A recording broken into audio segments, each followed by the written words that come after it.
Hello guys, welcome to my daily vlogs. Ang negrang bugtongera at minsan ay tendera ng isdang sariwa. Pero yung kapitbahay mo mukhang bilasa, luoy po, charing lang. Itong vlog ko for today, maiksi lang, kayang-kaya mong pagtiyagaan. Itutour ko kayo hindi sa mansyon, kundi sa kubo at sa labas ng aming tirahan. Woo! Marami pala kaming pananim, wala mang lupa, at least sa buhangin. Dito sa Baybay, hindi kagandahan ng mga bahay, pero alam kong gusto nyo rin dahil masarap at sariwa ang simoy ng hangin. Oy, aminin! Noong ako'y bagong salta, malaki rin ang aking ipinagtaka kung paano ang mga tao dito'y kikita at magkakapera. Ang aking masilayan ang lawak ng karagatan. Agad kong napagtanto ang kanilang kabuhayan.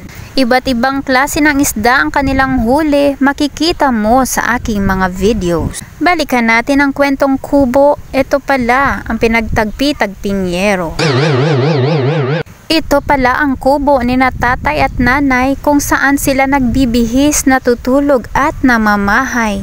Daanan naman natin ang kamalig ni Miloy kung saan kami minsan nagpapahangin at tumatambay. Wow! Dito pala sa Baybay, hindi lang puro bato at buhangin. Mayroong mga puno, may mga kawayan din. Baka kayo ay nagtaka sa boses ko na imbis na maging karaya ay naging makata na. Ay abo, naunsa siya. Hindi ko ipinagmamalaki, pero ako pala ang tao na mabilis mag-adjust sa pagbabago. Mula sa bato, ako'y lumipat sa bahay na yero. Loay pod! Oo nga't kami nagkabahay doon sa Naik, Cavite. Amin itong iniwan at ipinasalo sa ahente upang hanapin ang aming kapalaran doon sa probinsyang kanyang pinanggalingan. Sana all! Kami nga ay nanahan dito sa kubo ng aking biyanan. Gaya nga po nila, ang aming hanap buhay din ay sa karagatan. Ang akin ngang asawa ay nanghuhuli ng darag-darag, kung minsan ay pusit, kung minsan ay tulingan. Ay abo, ang sarap niyan sa bawan.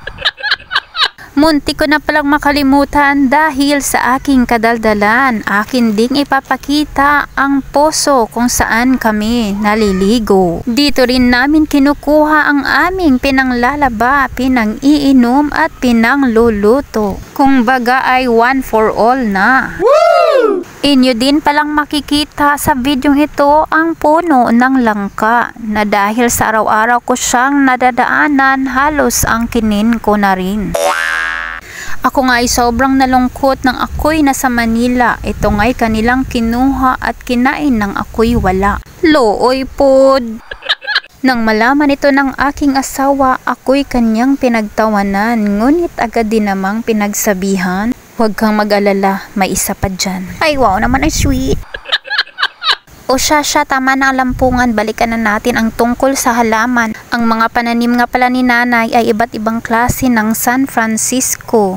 Ang nakakatawa lang sa akin ay pag ako'y tumagal sa isang lugar ay para na akong nang-aangkin. Ang mga paso at halaman na ni nanay ay akin ding pinagtatamnan. Kung minsan ay saluyot, kung minsan ay kamote. Mayroon din akong kangkong, mayroon ding alugbate. Kung gaano ko siya kadalas gulayan, ganun ko naman siya kadalang na diligan. Pasensya na, kaibigan kong halaman. Pambihira ka talaga inyang. Mema lang, ngayon pa ba madalas nang umulan? O kung hanggang ngayon ay nakikinig ka sa aking video, baka pwede mo namang i-type kung anong ginagawa mo para sa susunod kong upload, pangalan mo ang bubungad dito. O siya, maraming salamat sa panonood. Bye bye!